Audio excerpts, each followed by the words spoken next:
The admissions process can be broken down into 5 basic steps. The first is to add the patient to the trauma list. Next, update the patient's problem list. Then, update the brief hospital summary. Then, place the admission orders. And then, document your history and physical exam. To add a patient to the trauma list, go to the ED patient list and right-click their name and select IMC Trauma.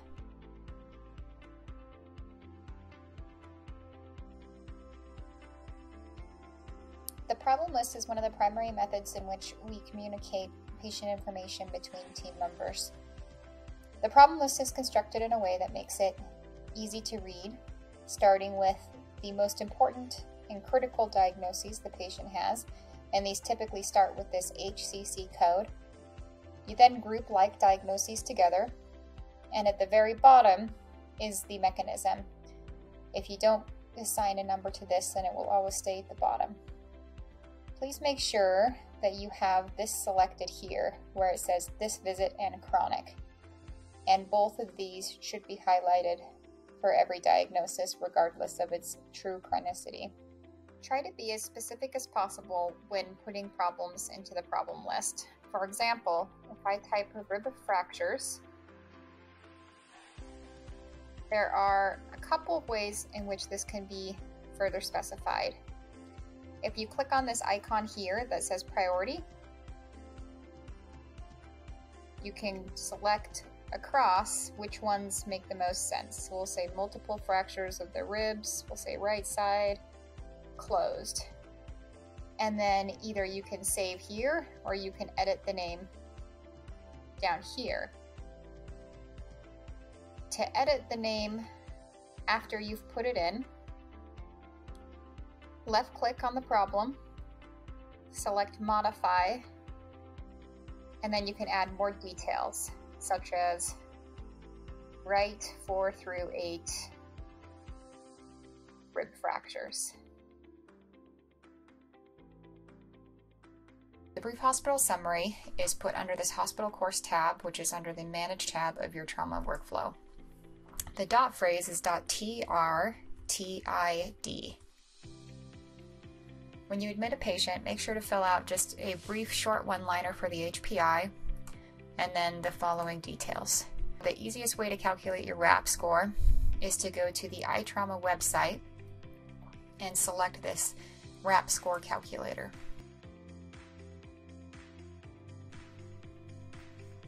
So we'll say that this patient is obese, they're going to have surgery, and select that pretty much for anybody getting any kind of surgery.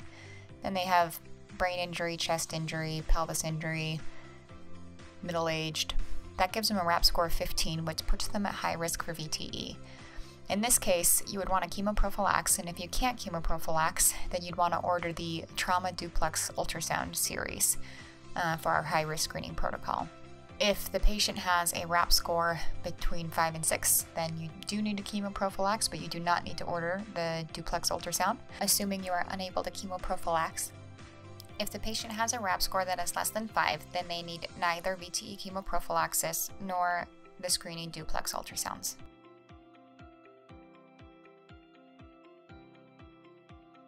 The admissions orders are pretty self-explanatory.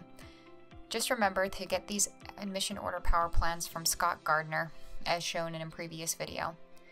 You'll want 2 different admission order sets, the trauma ICU admission and the trauma admission. The trauma admission is just for the general floor, and obviously trauma ICU admission is for the ICU. For the PSO, essentially all of our patients will be admitted under inpatient status. This can easily be downgraded at a future date if they do not actually meet inpatient criteria. The exception of this rule is if you are admitting a patient with a terminal illness who you are purely just admitting so family can come to be by their bedside for their passing or to admit for organ donation. These patients should be admitted under observation status. Under the PSO, please also specify very clearly where the patient should be admitted. Under initial level of care for the ICU, put ICU, and then under specific location, put T4 shock trauma ICU. For the trauma surgical floor, select the surgical unit, and then under specific location, type T11 surgical trauma. Please refer to our established pain protocol when ordering pain medications. This can be found by going to the iTrauma website, selecting Pain Management under the Clinical drop-down menu, then scroll down to the recommended pain medications. For chemoprophylaxis, please refer to your RAP score, and then you can go to the Trauma Service website and select the VTE drop-down menu to find our VTE protocols. Please take the time to make sure that you review all the orders that you place. For example, with neurological checks, a lot of our patients don't actually need Q2-hour neurological checks in the ICU or Q4-hour neurological checks on the floor. Please also make sure to uncheck maintenance IV fluids if you're giving a patient a diet, unless you have some specific reason for wanting additional fluids on top of their diet. Lastly, with regards to physical activity, please refrain from using a bed rest order unless it truly is necessary, for example, a patient with a high-grade solid organ injury. Particularly even with spine patients, they cannot have a bed rest order and get their TLSO placed and their upright x-rays done. So please place an ambulate order with up in TLSO specified. A simple and easy method of reviewing your orders before you place them is to go to the Show Only Checked Orders. This will simplify it a lot and take down the strain on your eyes so you can actually see what you do have ordered and you can adjust it as needed. Most importantly, make sure that you plan the order set and do not initiate it unless the patient is actually physically in their room and their room has been updated in iCentra.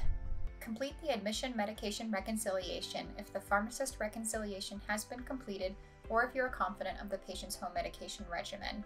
If there is a green check mark next to the Meds History icon in the top right-hand corner of the Medication Orders tab, then you know that the pharmacist reconciliation has been completed. If the pharmacist reconciliation is incomplete and the patient's home medications are unknown, or if the patient has some important home medications to resume, vocera the T11 or shock trauma pharmacist and request an expedited medication reconciliation.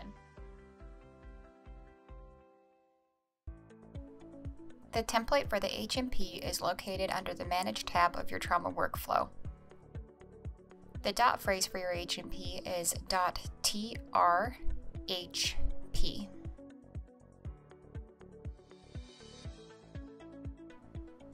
Please take a moment to document an accurate past medical history. Do not just auto-populate in the new traumatic diagnoses into the past medical history. Also, don't forget your vital signs, as the vital signs in the trauma bay are not documented in iCentra, so you have to manually enter those. If you start your H&P before the labs and imaging are available, then you can use the .labs or the .imaging impressions phrases.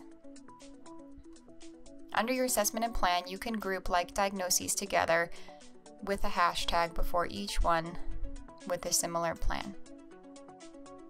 Lastly, please do not forget to sign your name at the bottom, just above where it says IMC Trauma Services.